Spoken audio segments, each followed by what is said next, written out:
CMJ's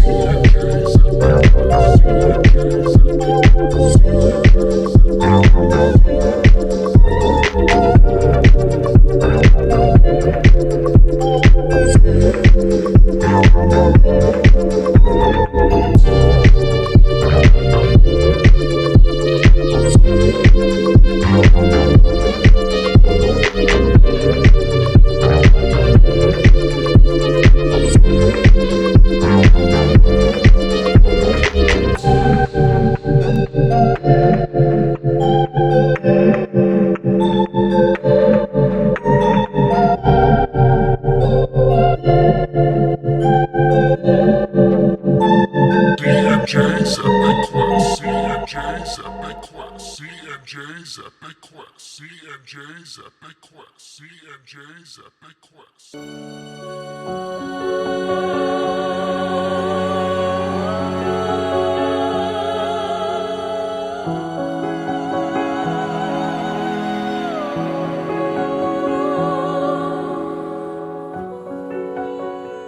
Hey everybody, welcome back to D&J's Epic Quest. I am Jay Rule, also known as Justin, and joining alongside me here is Derek Cronus. Derek, do you ever think about like how just seamless those names feel? They do seem pretty seamless. They seem seamless for sure. Yeah. But they just kind of fit. Yeah, it works. We'll have to see what nicknames we can come up with in the fourth book. So yeah, definitely. Maybe I could be Joe Leeson. You think so? Yeah. Would you go for that? No, probably not. Okay. Not at all. But yeah, we'll find something. Right. Before we get started in today's episode, we'd like to take a moment to thank and recognize Silverstone's Books. Please check out their website at silverstonesbooks.com and also their storefront as well. They have a large selection of fantasy, sci-fi, and horror books, and they carry a number of indie authors. So help us help them in supporting those authors. Also, they've been gracious enough to give us a promo code for 10% off your next order. That code is DJ Quest. So check out their site, pick up a book, and save some cash. Definitely. Sometime we will make it there. Yes. Eventually. All right. Our patrons. Since we last talked to Jan, he wanted to change his name. He is just Jan the Picker now. Luciana Etrigan, Ryan the Topological, Damien the Rock of Faces, Nate Fiddle Me This, and Shield Anvil Dylan. Thanks, everybody. We really appreciate what you guys do for us. It means a lot. Yeah, absolutely. Couldn't thank you enough. All right. So, Chapter 12 of Memories of Ice here. The epigraph here: in the mountain's heart she waited, dreaming a peace so deeply curled around her grief. When he found her, the man's search was done, and he took upon himself her every scar, for power's embrace is a love that wounds. Rise of the Doman, Sintala of Bastion, 1129 through 1164. I feel like that's got to be talking about burn somehow. I think it's talking about the end, actually. I think with talk, and I guess we can maybe swing back to that when we get there. Oh, I felt like it was talking about burn and what the fuck is his name right now? The guy with the big hammer. Oh, Brood. Yeah. Maybe. I don't know. Good. Yeah. Open to interpretation, I guess. Very true. All right. Just a forewarning. I read this chapter and I summarized my parts, and I did not get to read it a second time, but we'll see how much I remember from your part. So this was a fairly short chapter, but I think I am still glad that we decided to just keep this one chapter and not combine it with whatever the next chapter holds. Well, with everything coming up, it's probably a good thing. I would imagine recording's probably not going to take terribly long. So I would imagine this isn't going to be our typical... This is definitely not going to be a 5-hour episode. No, it's not. But yeah, go for it, sir. All right. Condors wheeled in the sky above the lake that was colored, tinged blood red. The birds looked down at all the campfires of the humans below. The one-eyed Teniscowry, who used to belong to One Arm's host, followed their curved flight while deep in concentration. Those that knew him by sight had accepted him. He had fallen silent by the domain's vastness since that fateful day in Bastion 3 weeks past. His single eye had held a savage hunger from the very beginning. an ancient fire that whispered of even louder wolves padding the darkness. It was said that Annister himself had taken notice of the one-eyed man and brought him in closer until he'd been given a horse and rode with the lieutenants. Though his lieutenants changed faces with brutal regularity, the starving army now waited at the feet of the Panion Seer, and at dawn he would appear in the tower, and the horde would go nuts, for he was their only god, and when he led them to Capistan, he would have the very power of the Seer, and in the mind of his horde there was no doubt their enemy would be raped and devoured. Tak looked on at the birds and the fortress the Seer was in, studying its military facets. Tak thought, "Feel what you feel, old man? It's a new emotion to you, but one we all know well. It's called fear. The 7 kill hunters you sent south yesterday, the ones that passed us on the road, they won't be coming back. And that mage fire you see lighting up the sky at night, it's coming closer. The reason is simple enough. You've angered Lady Envy. She's not nice when she's angry. Did you see the carnage at Bastion? Did you send your favorite Erdo men there to return with a detailed report? Did the news turn your legs to water? It should have. The wolf and the dog, huge and silent, ripping through the press of humanity. The Tolan Imus, his sword a rust-hued blur as it sliced through your elites. And the Segula. Oh, the Segula, the punitive army of 3, here to answer your arrogance. The pain in Tak's stomach subsided. The hunger had shrunk in his stomach. He was all skin and bones, and the only sustenance he knew was the occasional bit of spit that he swallowed, occasionally washed away with a swallow of shitty water from a wine keg. Though Tak and the other lieutenants were all fed, they had an endless buffet of corpses, the boiling cauldrons ever full. Such was the reward of power. He thought to himself that this was the metaphor come to life. There was no way around the brutal truth. Their rulers devour them. They always have. How could he have ever thought otherwise? After all, he was a soldier once, the violent assertion of someone else's will. He had changed, and it was easy enough to see. His soul was torn by all that surrounded him, reshaped by hunger and fanaticism. People were barely that. The eradication of faith in anything good, especially goodness in his fellow kind, had left him feeling cold and hardened. Despite all this, he would not eat human flesh. Better to eat himself from within. However, his resolve was starting to fail. He didn't know what Annister saw in him. He played mute. He was the defier of flesh, offered nothing but his presence, the sharpness of his single eye, seeing all that could be seen. And still the first had found him and made him a lieutenant, though he commanded no one. He attended Annister's meetings in silence, offered no report, and not asked for an opinion. What was wanted from him? He secretly wondered if Annister knew who he was. Would he be delivered into the hands of the Seer? Anything was possible. Reality had seemed to surrender to the rules. Living conceived by the dead, the savage love in the eyes of a woman as she mounted a dying prisoner, the flaring hope that they would take the corpse's last seed as it fled, as if the dying body itself sought one last chance to escape the finality of oblivion, even as the soul drowned in darkness. He thought love, not lust. These women had given their hearts to the moment of death, should this seed take root. Annister was the oldest of the first generation, pale and gangly, though his face was a thing of inhuman beauty, as there could be no soul behind the perfect mask. People of all ages came to him, asking for his touch, and he denied all of them, all but his mother. She was who Tak feared more than anyone else. She had been the first to mount a dying man and scream the night vows of a married couple's first night, then scream like the village widow when the man died. On their march from Bastion, they'd come across a village that had defied the embrace. Tak watched as Annister released his mother and her followers, killing men and boys, swarming over them as they died. Tak thought that these women used to be human once, living in towns and villages no different than this one. They used to live normal lives. There was a poison within the Panion, and whatever god spoke through him, a poison born of familial memories, powerful enough to dismember those ancient bonds. Tak thought perhaps a child was betrayed, led by hand into terror and pain. Tak turned at the sound of shouting. Riders returned. An Urdu commander and troops, a pair of Seer Doman and a Kell hunter. They gathered around Annister. He spoke in a raspy voice. News comes. The Seer and I have spoken in our minds, and I now know more than even the courtiers within outlooks walls. Septarch Ultentha from Coral has been called to the Seer, leading to much speculation. One of the lieutenants asked what the news was. Annister said it appeared they would miss the siege. Tok thought what he really meant to say was that their hunger would not end. Another lieutenant tried to speak up, saying that there was a village to the east that refused the embrace. Annister shut him down and said no. Beyond Capistan were the Barghast, hundreds of thousands of them.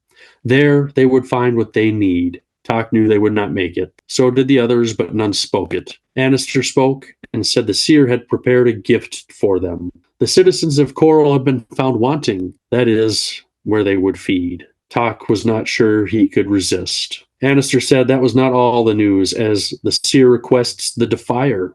He shall be the Seer's guest. He will not need his extraordinary stone weapons, and Annister himself would see they are kept safe. Tok fell to his knees, and Annister said that the defier was honored, though he was really just relieved.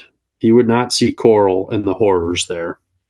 I can recall that when I first read this chapter, I was not expecting this. I was not, I mean, like, I was hoping that we would get kind of like Tok's perspective, but all of this just came as like a huge surprise to me. Yeah, I wish I could have got through this chapter another time, because I think there's quite a bit here. And I mean, even just when I summarized it, I picked up some stuff, and I know you and I text a little bit about it. But yeah, I mean, this section took up about half of our chapter here, I think. Yeah. So yeah, what do you got? It's like, what have you picked out? The first thing I thought was interesting was just the condors. I know they're big birds, but I thought it was interesting that he said that they're twice the mass of great ravens. And for whatever reason, in my mind, I just had it that the great ravens were like the biggest birds in the land. I don't know what you thought, if it even crossed your mind, but I just thought, like, they're the great ravens, like they're the biggest fucking things around. Yeah, no, it never really kind of, I guess when I'm reading, I struggle with like proportion and size when we're talking about things, because there's nothing really to like compare them to, if that makes sense. Like, you could say the condors are twice as big as the great ravens, but I really don't have an idea in my mind as to like what the great ravens would equate to, if that makes sense. So yeah, no, I get it. I mean, and yeah, sometimes the sizing thing is a hard thing, but that's where I was just like, oh, well, like, that's why I just thought that the great ravens were the biggest, and if these other birds are twice as big, like, well, holy shit, this is a pretty big bird. Yeah, but definitely interesting. Not that, I don't think it really has any bearing on anything. It was just kind of one of the things that caught my attention. Sure. And speaking of the condors, I know that Tok is kind of like following them, and I could have swore that in this section, and I didn't hear it summarized, but didn't the Tenescauri feel that Tok was able to like predict a pattern or something like that? Or they kind of feel like he has some type of foresight in some way, shape, or form? I guess I'm not remembering picking that up.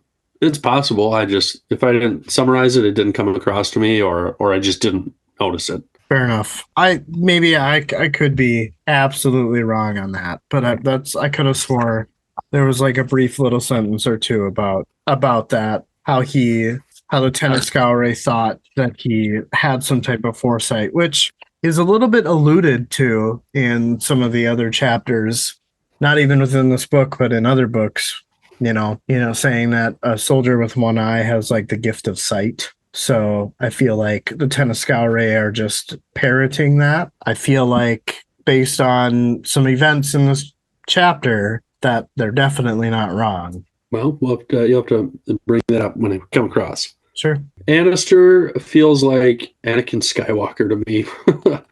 I'm just waiting for him to, he sends his mother and her, whatever you want to call them, to go finish off this village. So it's just like, I don't know. He's like Darth Vader a little bit, I feel like. Not that that's probably a perfect comparison, but I don't know. It was just scummy for sure. I don't know what to think will happen with Annister. I wonder if just like the masses of the Tenescauri and the rest of the army, maybe if he doesn't survive this book, maybe we won't even like see his death on page. It'll just be, he's just wiped out with the horde or something. I don't know.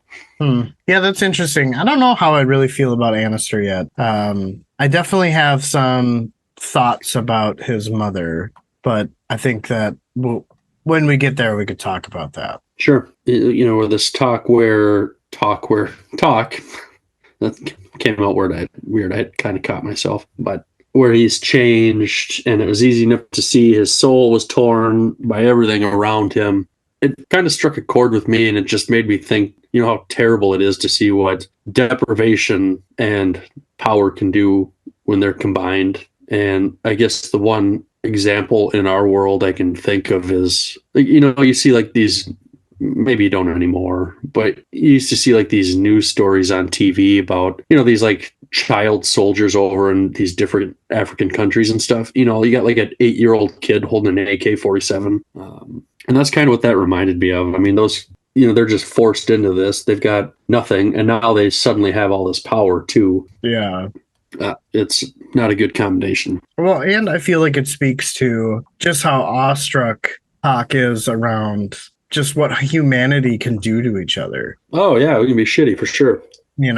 And this kind of ties into my theory that I was talking about with Annister's mom, right? You remember that text conversation we had? Vaguely, and there's part of that that's coming up here pretty quick that I was going to mention, because that was kind of one of the things that... Okay, yeah, well, then we'll continue on. We're not really quite there to his mom yet. No. Talk, his resolve starting to fail. I don't know that I would have made it as long as he has, but just his resolve to abstain from eating human flesh. Like, you're starving, and I'm sure he knows it's like, he's like, yeah, I can't do this. But there's got to be a breaking point, right? Like, you're like, if I don't eat something, I'm going to die, even if it's human flesh. Like, I don't know. I feel I would have just personally, I probably would have gave in sooner. That's all. Yeah, 3 weeks is a long time. And even just the way that he's like described physically, It's like a bag of bones. He's hardly there. Right. Yeah.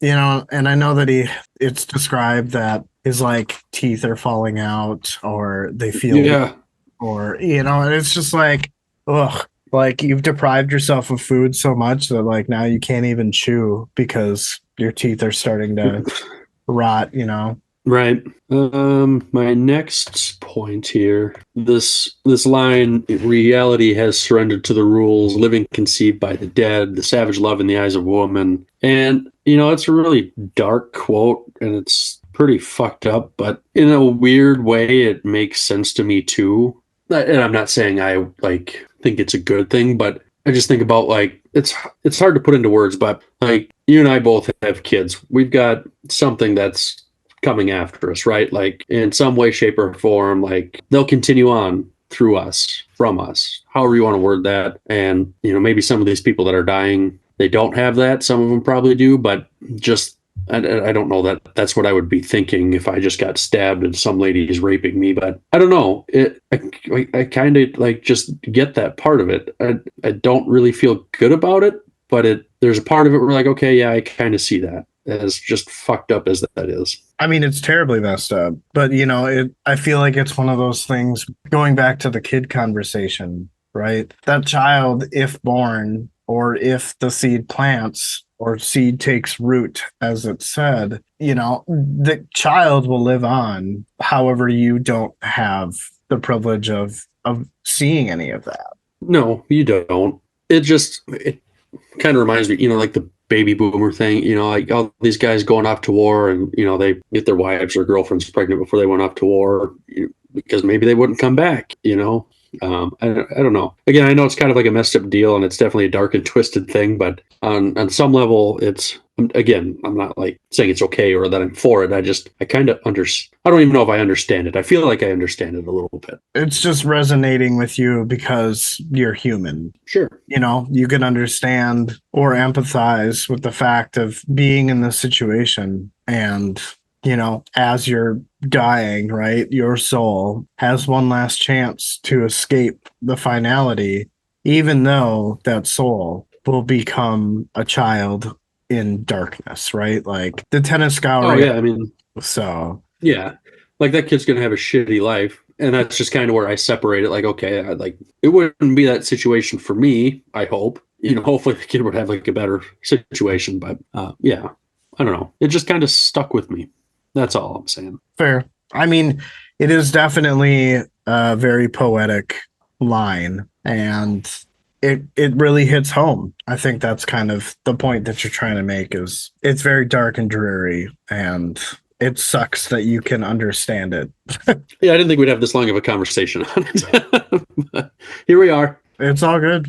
Yep. The next thing that, we've been alluding to is Annister's mom, right? And this is going to give away some of the next section. But in the next section, there are, Talk, for whatever reason, has the ability to see kind of what is underneath the creature living inside of the Panian Seer. At one point in time, he references that it's almost childlike, and it makes me think about the prologue and the boy and girl Jaghut babies that were put into mourn, right? And so Yes. while obviously based on this chapter, I feel that it is leading towards the boy Jaghut being the Panian Seer. And I think there are many things that I could argue that would point in that direction. Panian being a Jaghut word, etc., etc. But then I was kind of thinking, I'm like, okay, well, what about his sister? And that brings me back to Annister's mom. So if I were a Jaghut, any gender really, and my brother is leading this conquest purely for vengeance sake, I think that both you and I can agree that there is a vengeance prerogative here. Yeah. What role would I play as the sister? Well, I think it's Annister's mom. What better way to get revenge upon the descendants of the Talani Mas than by convincing them to kill and eat each other, all the while stealing their kin and making them grow up in this darkness? Kind of going back to that quote, because where are you getting the kill and eat thing other than like the Tenniscowry, but the Tenniscowry, right? I mean, they're essentially doing this to their own race. I mean, these are humans, right? They're still technically, from what I understand, descendants of the Talani Mas. Oh, okay. Gotcha. So what better way to get vengeance than to take their kids, eat them, and then kill them? Or kill them and eat them. Or kill them, take their kids, and eat them. The first two kind of happening simultaneously. Well, maybe babies taste good. They're tender, and I don't know. Maybe. But there's a line that Talk says in this first section when he's talking about how he fears her the most. And it was said that it's not, she seems almost like wife-like, but not wife-like, and woman-like, but not woman-like. That's just kind of what makes me think that it's the girl Jaghut from the prologue. So I guess to kind of piggyback off of that, I will say I did not feel real confident in your theory of the boy being the Panian until this chapter. And when I reread it, there's a line here. Thought that these women used to be, oh shit, maybe it's below that. Talk thought perhaps a child was betrayed, led by hand into terror and pain. And that's exactly what happened in the prologue, right? Yep. And that was the line that really clicked in my head. I'm like, oh shit, okay, like, all right, I can get on board with what Justin's saying here. And even just like when we're getting to your next point, when we're talking about the poison, Talk kind of speculates that it was born of familial memories, So, I mean, I can't think of anything else that would be pinpointed outside of like a brother-sister type of memory, And the end of the chapter in what happens to Talk is essentially kind of describing what happened to them in the prologue. And we can... I don't know that I remember that, so we'll see how much my memory's jogged when we get to the end. Absolutely. But yeah, that's all I had about Annister's mom. Whether I'm right or not, I guess I'm apathetic to that, but that's kind of where my thoughts are leading me. Well, I don't know. I mean, I think you're probably going to be right on the Panian Doman or Seer. So I don't know. Yeah. I mean, is that how it's going to work out for the mother? I don't know. We'll see. But Yeah, this poison, do you think it's the same, the poison within the Pandian or whatever God spoke through him? Do you think that's the same one that's infecting the Warrens, or do you think that was just like a metaphor or something? Or did you kind of answer? I guess I don't know if you really answered that in what you were just talking about a minute ago. I think originally I know that in previous episodes I thought that the poison is the Warren of Chaos, but I don't think so anymore based on this chapter. And I know that there's another part where we talk about poison, so I think that we could probably swing back to that. Sure. I think, okay, so my last point here is just so we know that Annister and his crew are taking like a detour, or we're being told they're taking a detour. They're not going to Capistan. Or they wouldn't make it in time. They wouldn't make it in time, yeah. So I guess why send them if you're not going to make it in time? So we know that there's already roughly 100,000 Tenascauri at Capistan. So it makes me wonder how big is Annister's force? Because it sounds like he's got a pretty sizable horde too. And now you're splitting that up, which, I mean, if you got two squads of 100K, I mean, I guess you're probably going to be fine. You can probably handle about anything thrown your way. And maybe that's lucky for Capistan, because what the fuck are you going to do if there's 200,000 Tenascauri? You don't have enough arrows for that. You probably don't have enough rocks to throw at them. No. Well, and, Annister's group fought Lady Envy. So, it's hard to say exactly how much numbers they have, but I would imagine that they're probably pretty dwindled at this point. Well, there's still probably quite a few of them, I would think, but maybe we'll find that out more later. I don't know. I mean, yeah, based on this next section, I would imagine that the Tenascauri didn't even kind of, outside of that original confrontation with Lady Envy, didn't approach her again. Yeah, probably. I mean, they kind of got worked a little bit. Yeah. But yeah, I thought it was a good opening section to the chapter, kind of reestablishing kind of talk and where he is and kind of what's going on with him and, his emancipation, yeah, it's not looking good for him. No, but I think I'm ready to move on to your first section here, if you're ready. I definitely am. All right. I did enough talking for now. Yeah, no worries. Tak followed behind an Erdo warhorse, making their way towards the battlements. Workers swarmed the battlements of the approach. Tak looked at them with detachment, for he knew that stone and earth were small obstacles to Lady Envy's sorcery. The Pandian had thrown sorcerers in Envy's path.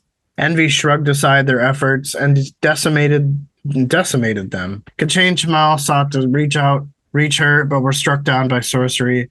3 battles had occurred in which legions of Pandian Bactalites, the mounted Batakulid, and the Scalandi skirmishers, and the equivalent of cadre mages had engaged the handful of enemies as if they were a full-scale army. For those battles rose whispered tales of the Talani Mas, which the Pandian had no knowledge of such a creature, and had then been called Stone Sword. 3 engagements, 3 broken armies, and thousands dead, and the rest attempted to flee, but always caught by Envy's relentless wrath. Tak has a thought that Envy was as bad as the Pandian. He thinks that this was an unwise tactic, as now the enemy knows that they have to stand and fight, and if someone with spear gets close enough, he didn't feel guilty for leaving them. He wouldn't have survived their company anyway. As they approached the outer gate fortification, he saw the Seer Domin among the battlements. He observed the huge score of men and soldiers. Tak has a thought that not only could they slow the Segula down, they could stop them completely. This was the Seer's final line of defense. Tak was led within Outlook's inner gate. Ascending many paces later, the Erdo raised his visor and then pointed towards Tak and told him that to find the Seer. So Tak could find the Seer. Tak reached a high vaulted chamber, and in the middle was a skeletal circular staircase that was slowly rotating. Tak had a thought as he grabbed and stepped onto the rotating staircase that his heart would give out halfway up, and the Seer would be sitting up there waiting for an audience that would never show up. He began to climb, and 42 steps later he stopped to rest. The room surrounding him was unlit, yet his lone eye was able to make out the details of the room. Instruments of torture and covering one of the walls like tapestry were the skins of humans. Tak felt sick to his stomach, wanting to scream to release the pressure of the horror. He pulled himself upright and continued to make his way upwards. In his thoughts, Tak asks Hood to take him, for when he finally reaches the god's diseased feet, he'll be nothing. An ancient voice was heard telling Tak that the stairs have ended and to lift his head so the seer could see Tak's expressions. The seer saw that Tak had no strength. Tak felt a will, a stranger's vigor, gifting health and strength. Tak was finally able to look up. Sitting in a chair was the wrinkled carcass of an old man. The Panian seer was no more than a corpse, yet a creature lurked inside. A creature visible to Tak as a ghostly, vaguely man-shaped fumes of power. The seer said that now he sees, though his mouth did not move. The seer put it together that Tak was not observing with a human eye, but that of a wolf's. The seer says that this was extraordinary. The seer tells Tak that he understands that the Malazan doesn't speak, but can or will he do so now? Tak told him as he wished. His voice sounded rough with disuse. The seer is unfamiliar with Tak's accent and asks where he is from. Tak responds and tells the seer that he is Malazan. Tak and the seer have a conversation about the Malazan army. Tak says that he knows nothing of that army and that he is a Tenescauri now. The seer tells Tak that this was bold and asks what his name was. Tak gives the seer his name.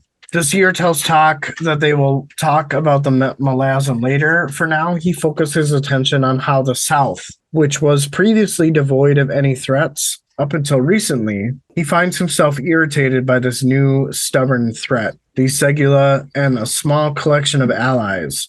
The seer asks if these were Tak's friends. Tak responds that he is without friends. The seer asked what about Tak's fellow Tenescauri? What of Anister, who has said Tak was unique?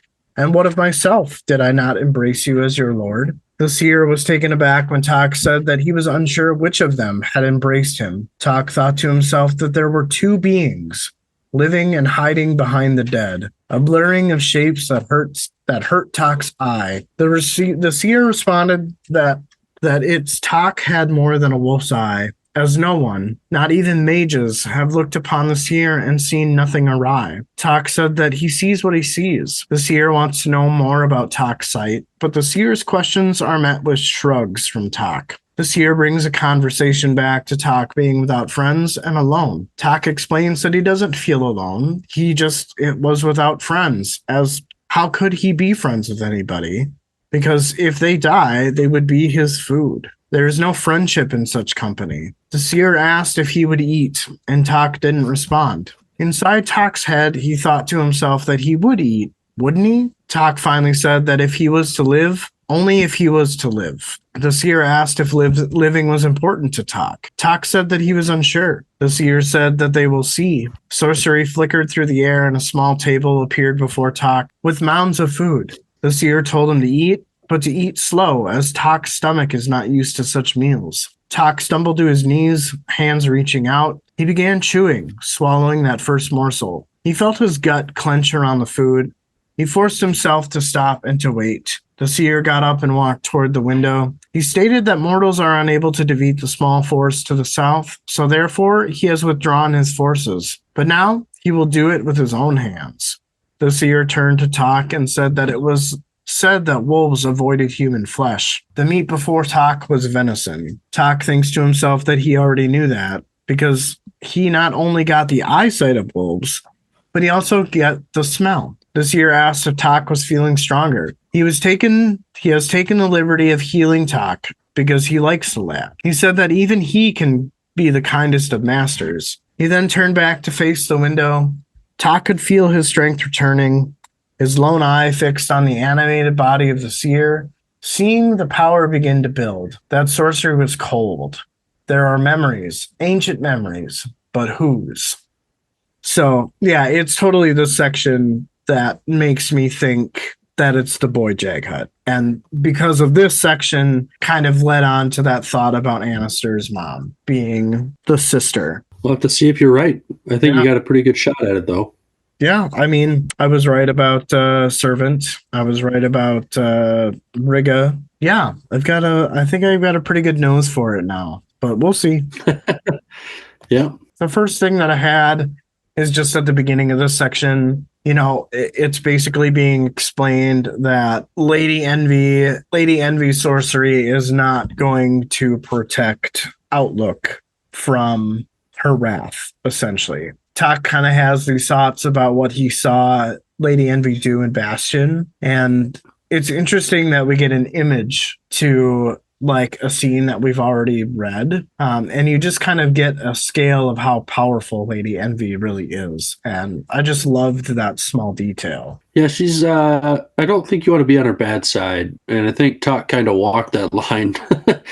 It was pretty. She a bad bitch. She'll wreck your day.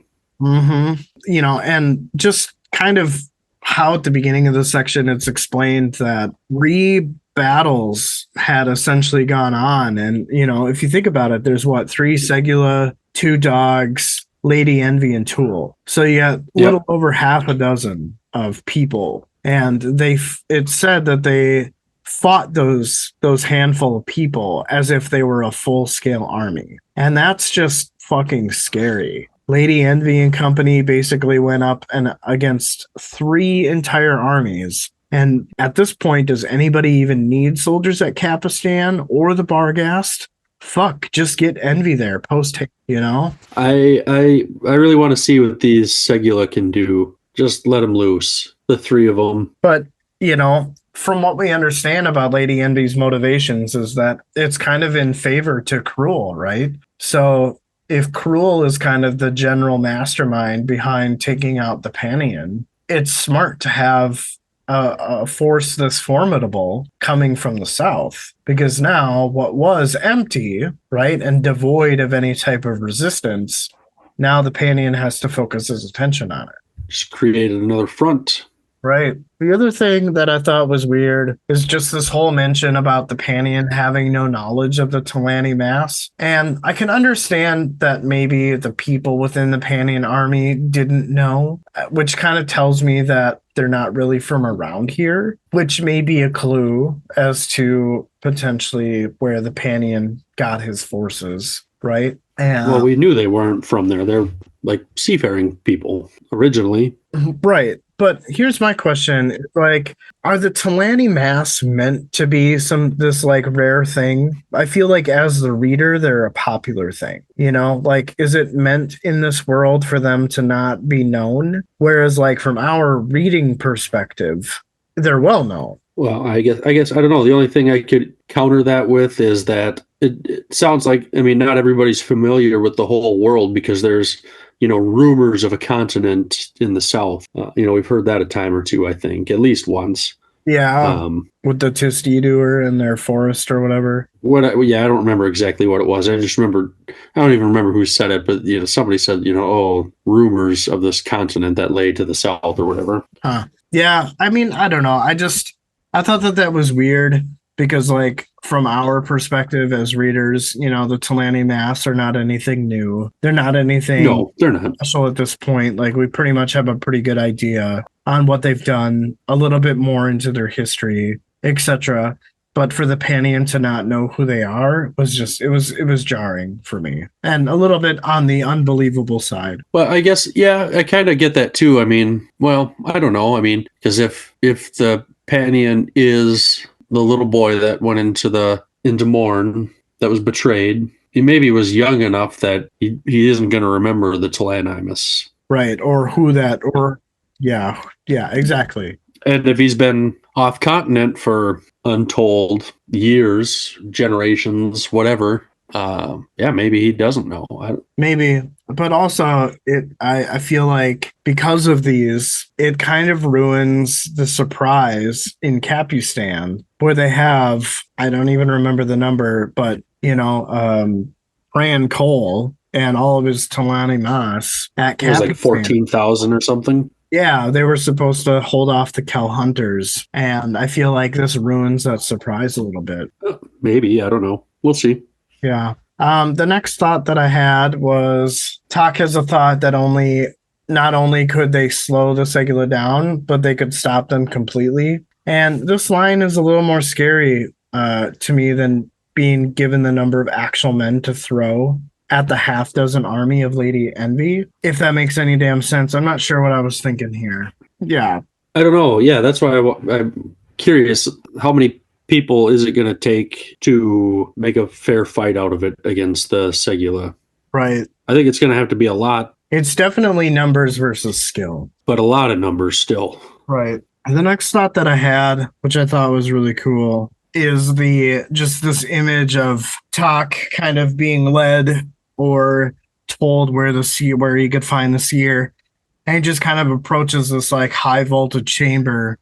And in the middle is just this like I imagine those stairs that the spiral staircases that you find in homes. Just this like skeletal looking spiral staircase just rotating in the middle of the chamber. I just thought that was a cool image, from like an artistic standpoint. I don't remember the rotating part, but like I said, I only read your sections once each. So Yeah. It was just really cool. It was one of those things that I definitely picked up when I was summarizing. gotcha. And then the last thought that I had is just I thought it was cool how the Seer is talking about the wolf inside and how the wolf wouldn't care where the meal came from. He would just eat, unless of course it was like a human. But it was just interesting how this whole like wolf persona is coming out. I'm kind of getting like Perrin Ibera vibes from it a little bit. And A little different, I think, but I get it. I also kind of feel like this is the reason why those yellow wolves were following Talk and Lady Envy. I know that there was a few mentions of that during those sections, but yeah, I don't really have any thoughts about it. I mean, the canon's inside my mind that he has the ability to, kind of communicate with wolves and is taking on a little bit of their personas. But also, what is it about wolves being able to see through like this Jaghut sorcery, right? Because without his wolf's eye, he wouldn't have been able to detect that. He wouldn't have been able to see the creature inside. So, what is it about wolves that have this like special ability? And it's not really explained or elaborated on, but I definitely find it kind of a subtle detail that's really interesting.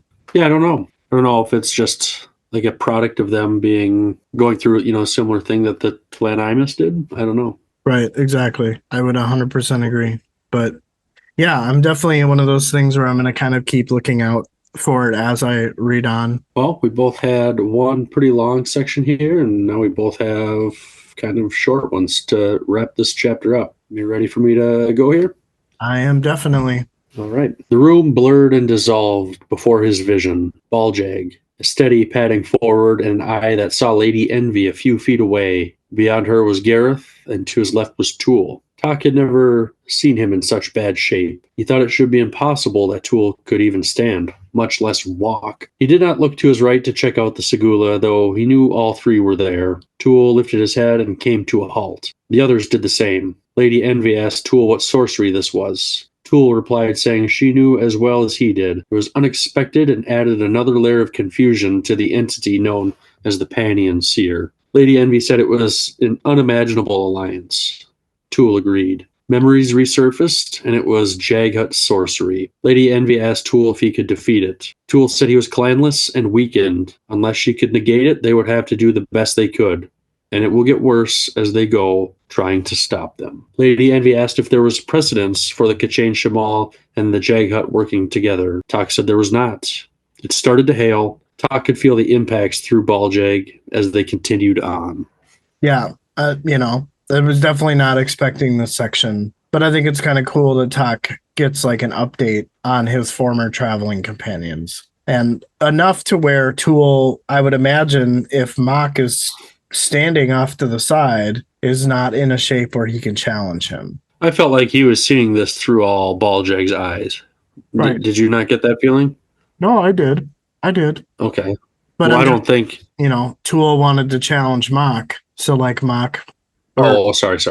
Yeah. I got you. I misunderstood. That's all. No worries. Yeah, I don't... Or that, and he probably realizes, there's a bigger fight to be had right now. Right. Exactly. But he was just so determined that I was surprised that he wouldn't have taken, any opportunity to do it. So I was surprised he didn't. They might be a little tired after a scrap like that. Yeah, 3 scraps. Right. Yeah, I really didn't have anything for that section. Well, I think that the kind of going back to the poison conversation, and we'll get a little bit more clarity on this next section, but I think the poison is the Kachane Chamal. And they must have a warren that is like an elder warren that is focused around disease or pestilence or some kind, you know. I haven't thought of that, and I don't know how I feel about it, but I feel like I should trust you more on this stuff because you seem to be turning up right correctly quite a bit. Yeah, well, I mean, that's just kind of what I'm speculating against, you know, and when Lady Envy kind of asks if there's precedence that the Kachane Chamal and Jaghut are working together, and Tool's like, no, not really. I mean, obviously both of them are under the influence of some kind or manipulation from the crippled god. We kind of know the Jaghut's motivations, right? They were wronged by the Tamani Mas, and this is purely just a way of wiping out their descendants, right? Getting vengeance by going after the whole family, so to speak. But we don't really know the Kachane Chamal's what's been wronged by them, because as we know from the crippled god, he's looking for flaws. I mean, do they have fingers? They have swords. Well, what if the Kel Hunters are just some type of soul taken or some type of like animal companion to the Kel or to the Kachane Chamal, you know? I thought the Kill Hunters were still Kachane Chamal, just like a different like sect of them or something. Maybe. I mean, I don't think that they all have swords for arms, you know? And I guess I'm not really clear. Like, do they not have like hands and shit? Do they just have like swords that extend 6 feet out past them or something? Like, I don't know. Yeah. I mean, there definitely needs, I'm sure that there will be clarity somewhere in the series. But yeah, that's kind of my original impression of the Kachane Chamal. Gotcha. Maybe the Talan wiped them out too, even though they were here before. But yeah, I don't know. Hard to say. It's very unclear at this point. Yeah, it is. But those were my only thoughts about that visionistic section. Yeah, I don't have anything to add here. If you want to Bring her home. things up here. Yeah. Tok blinked. He was in the tower, crouched in front of the meat-laden table. The seer's back was to him, Jaghut of sorcery spreading over the man. Tok could see the creature within the old man. Tok also observed gray roots groping down from the body's legs, chaotic power plunging down through the stone floor. Tok thought to himself that the Jaghut draws upon another warren, something older, far more deadly than Omatos Falak. The seer turned to Tok and said that he was disappointed. He asked Tok if he could reach out to the wolf without the seer knowing. So, the one inside you rides for rebirth. Tok hung on that a moment, but couldn't work it out. The seer went on and explained that the beast throne was empty, and neither Tok nor the beast god could match the seer's strength. He continued on to explain to Tok that had he remained ignorant, Tok might have succeeded in assassinating him. He then shrieks that Tok was a liar. At that last accusation, Tok saw not an old man before him, but a child standing before him. The seer said that Tok shall suffer. Tok felt the bands of sorcery around his body and was lifted in the air. His bones snapped and Tok screamed. The seer, seemingly enjoying the sight, said that he would not kill Tok.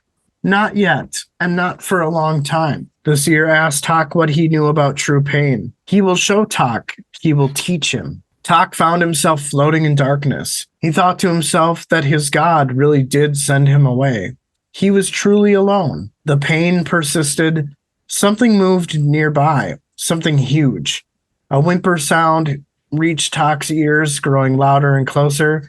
With a shriek, leathery arms wrapped around Tok pulled him into a suffocating embrace. Pinned against a flabby, pebble-skinned bosom, Tok found himself in the company of some corpses, all within the yearning hug of a giant reptilian arms. Tok's ribs were broken, his skin slippery with blood. Whatever healing sorcery the seer had gifted him was slowly healing his injuries, only to have his bones break again in that savage embrace. The seer's voice filled his skull. The seer said that he grew tired of the others, but he shall keep the Malazan alive, for Tok is worthy enough to take his place in that motherly hug. Inside Talk's skull, the seer went on to explain that she is mad, mindless with insanity, but the sparks of need reside within her. He tells Talk to beware of it, or it will devour him like it did the seer, until he grew so foul she spit him back out. He says that need, when it overwhelms, becomes like a poison. He asks Talk if he can feel it, because it has begun. Talk had no breath to scream. Whimpers filled the air, some from Talk and some from his captor. When they're talking about Talk, has a thought to himself that this Jaghut child draws upon another Warren, something older. And, you think that because these gray roots are described as chaotic, you think as the reader that means to tell us the Warren of Chaos. But this is kind of where I was talking about earlier, is that this might be tying the Kachane, Shamal, and Jaghut working together from the previous section. As it said, something older, and the Kachane Shamal, from my understanding, are older than both Jaghut and Talan. Yeah, I thought that they're the oldest thing that we know of so far. And like I mentioned before, just kind of when Talk sees not an old man before him, but a child. So I think that this was tipped to us that the Seer is the boy Jaghut that was thrown into Morn's Rent by Kalava. I don't remember picking that one up. Like I said, it was the one line in my section there, but yeah, I think it's just definitely another clue. Yeah, I'm pretty sure. And again, I know that Philip Chase kind of had this very beautiful way of explaining how Erickson likes to subvert expectations. That definitely could be the scenario here, but I don't think so. We'll find out. Yeah. One of the other things that I thought is just kind of when we get told about the giant reptilian arms, and I can just imagine corpses just clung to the body like a nutsack to your leg type of thing. What a visual, Justin. And here's where I'm like, okay, do you think this could be the matron? Is the Seer showing Talk what he went through when Kalava put him and his sister in Morn? Is this the matron? Is the matron a Kachane Shamal? I think of the alien queen. Maybe. I don't know. I was thinking a dragon of some sort. It very well could be a dragon. It very well could be. Just with the leathery description and the reptilian arms. But at the same time, the Kachane Shamal, if they're fucking dinosaurs, they could have that same feel. So I don't know. Yeah. Another thing that I thought was ironic is probably not the right phrase, but because I can't think of anything better. But when it's kind of explained that his bones are breaking and then healing only to break again inside of the savage embrace. And it's just kind of an interesting phrase because it seems similar to the savage embrace that the Panions are instilling upon the south of Genebacus here. Is this giant reptile the inspiration? I don't know. Just feel like it's very parallel to what the Panion is doing to the continent and the cities. It's a good point. And the last thing is just kind of going back to the poison.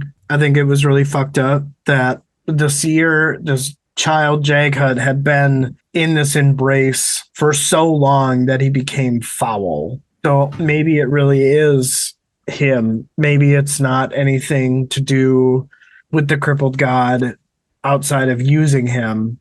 And maybe it isn't anything that is like a partnership with the Kachane Shamal, but maybe it is a consequence of being hugged for so damn long. I mean, everybody likes a hug, but when it goes on too long, you get kind of tired of it. Yeah, because I feel like the Warren stemming from the Seer's leg was the poison. That's kind of what makes me think that maybe the Kachane Shamal's Warren, or their elder Warren, so to speak, is of a pestilence sort, of a disease. Sorry, I don't really have anything for you. No, that's all good. But yeah, the thing that makes me think this is the matron is it says bosom, and matron is like a mother figure. That's kind of where I'm putting together. I know that I had speculated that Lady Envy is the matron. I'm changing your mind. Changing my mind. Well, alien queen, so to speak, is the matron. I think that would probably be the better option over Lady Envy. Yes, as powerful as she is. But yeah, those were all my thoughts on that section. It was definitely a short chapter. It was only 13 pages, but a lot of shit happened. and you kind of get a lot of understanding on some of these other players, Yeah. like Yeah. Taka's fucked. Go ahead. Oh, I was just saying Tak's fucked. I don't know what he's going to do. How do you I'm get not out? sure how he's going to get out of this. Yeah. No, that's, just the same thing. Yeah. I don't know how he's going to get out of this. And I don't know. I don't know where things are going. I don't know how it's going to play out. I kind of felt like I had an idea, and now I don't know. I don't know how you feel about that. Well, I mean, I guess, what do you think this next chapter is going to involve? Where do you think we're going to go from here? I don't know. I don't know who we're going to go back to. I don't know that we're going to get another chapter of talk right away here. I imagine I don't know if we'll go back to, like the bridge burners and the Barghast. Or if we'll go back to Capucin. Yeah, or maybe we'll see a little bit of both. But yeah, this next one's a pretty short chapter too. I think it's a little bit longer than this one. But this next one will be the last chapter of the sub book that we'll do sometime next week. We got kind of a busy week here because it's March 1st. We're recording now. Sunday we're doing our live stream with Beardy. Yep, celebrating our year anniversary, or 2-year anniversary. Yeah. Although this episode will probably release sometime after that. Yes, that's kind of what I thought. And then, next week, probably, I don't know, Thursday, Friday, whatever, next week, we'll record, what chapter are we going to be on? 13, 14? 13. And then after that, we'll talk to Lee and Maura again. We haven't talked to them for a long time, so it'll be good to talk to those two. Yeah. When's the last time we talked to them? Middle of Deadhouse Gates? The first sub-book wrap-up? Well, I don't even remember. It'll be fun just to talk to them again. Yeah, it'll be cool to catch up with them, see how they're doing. So we're kind of putting a hold on Curse the Fallen here for a little bit. Yeah, for sure. Yeah. I mean, we're nearing the end of that one too. So I mean, I think we've got 10 more chapters left. So 5. I don't even think it's that many. Maybe you're right. End at 27, 28. I don't know. Sure, sounds about right. We're somewhere in there. Yeah, we don't have a ton left. No. So we're cruising, man. Still putting out weekly episodes, just different books each week. Yep. We'll do 3 here, Malazan. So yeah. Hell yeah, dude. Anything else you got here tonight? No, definitely a shorty of an episode. I think this will probably be maybe even under an hour. So maybe. I guess we'll have to see. Yeah. Yeah, I'm sure you won't mind editing a shorter one. So no, I definitely could use that. Well, I think I'm probably going to go start reading this next chapter. I got to go pick up my wife and her cousin from, I don't even know when the hell bingo gets done. They're up playing bingo at the Legion. So okay. He's excited. He lives in Alabama now. He's from here originally, but he went to school in Alabama and now he's married and lives down there. He's never been to a meat raffle, so he's all excited about that. Awesome. Yeah. Great episode. Yeah, good time, man, as always. So, yeah, we'll continue to read on and find out here, and we'll talk again soon. Fuck yeah, man. All right. Well, have a good night, buddy. Yeah, take her easy, dude. See ya. Bye. Bye.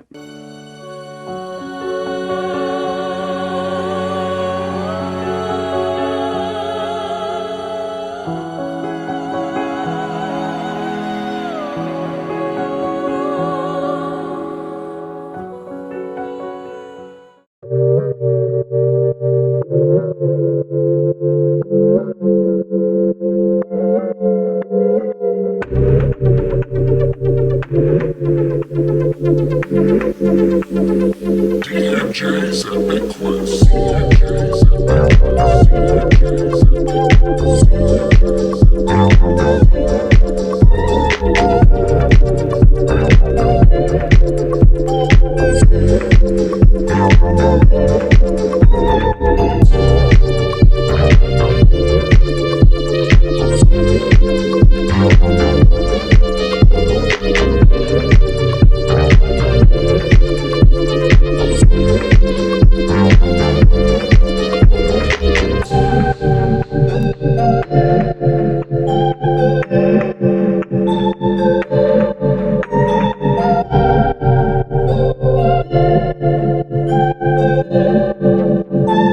DMJ's Epic Quest. CNJ's Epic Quest. CNJ's Epic Quest. CNJ's Epic Quest. CNJ's Epic Quest.